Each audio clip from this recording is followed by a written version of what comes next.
उन्होंने कड़ी पूछताछ की। इनफैक्ट एटीएस गुजरात और एनसीबी की एक साझा इंटरोगेशन में कुछ खुलासे हुए हैं जो मैं आपके साथ शेयर कर सकता हूं, वो मैं बताऊंगा।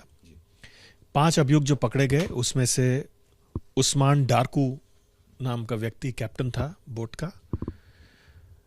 बाकी महमूद चारजीलाल जो है वो पाकिस्तानी कनेक्शन निकल के आ रहा है। इन सब की उम्र 32 से 55 साल के बीच की है। 5 अभियुक्तों में से 4 ईरान और 1 पाकिस्तान से संबंध रखता है। और भी इसके बारे में मालूमात चले हैं कि ये माल किसका था और किस तरह से साजिश हुई थी।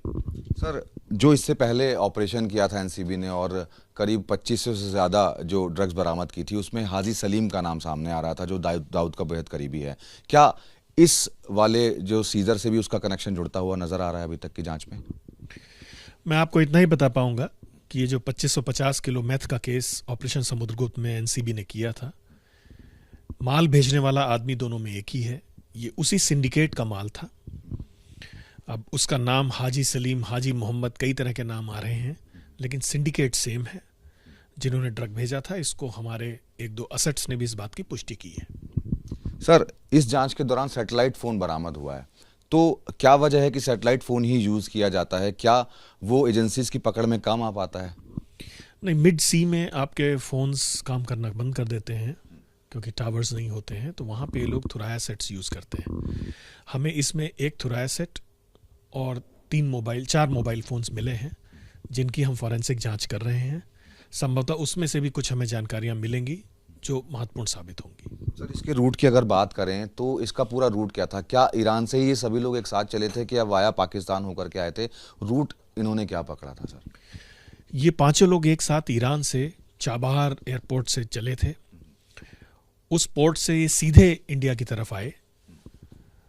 पाकिस्तान की जो पैकेजिंग मटेरियल है वो पाकिस्तान का था, जो कंड्यूट है वो पाकिस्तान का है, और जो सप्लायर है उसका कनेक्शन भी पाकिस्तान से पाया जा रहा है। लेकिन ये बोट ईरान से सीधे इंडिया की तरफ आई थी। सर, कई मामलों में देखा गया है, पहले भी जो सीजर हुए हैं, अभी भी जो सीजर हुए हैं, पाकिस्तान लगातार साजिश कर रहा है, लगातार वो ड्रग्स पहुंचाने की कोशिश करता रहता है।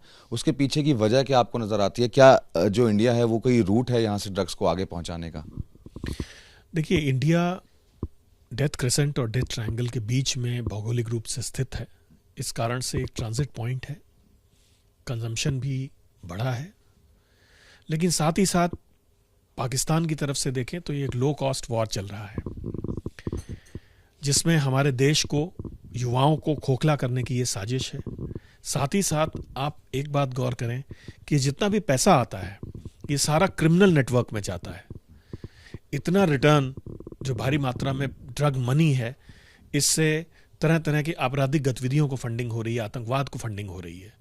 तो देश को कमज़ोर करने और खोखला करने की ये साजिश है जिसका हम लोग मुंह तोड़ जवाब दे रहे हैं। सर, एक सवाल और, जो इसमें पैसा आया वो क्या हवाला के जरिए पैसे का जो नेटवर्क था वो खेला गया है इसमें?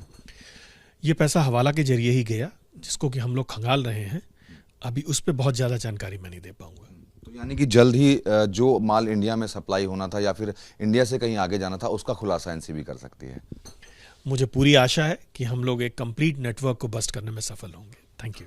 तो ऑपरेशन सागर मंथन की जो जांच है वो अभी तक जारी है। 5 आरोपियों को इसमें अभी तक गिरफ्तार किया गया है, उनसे लगातार पूछताछ जारी है और आने वाले दिनों में एनसीबी इसी मामले को लेकर कोई बड़ा खुलासा भी कर सकती है। कैमरामैन राजेंद्र सिंह के साथ मनोज वर्मा, एबीपी न्यूज़, दिल्ली।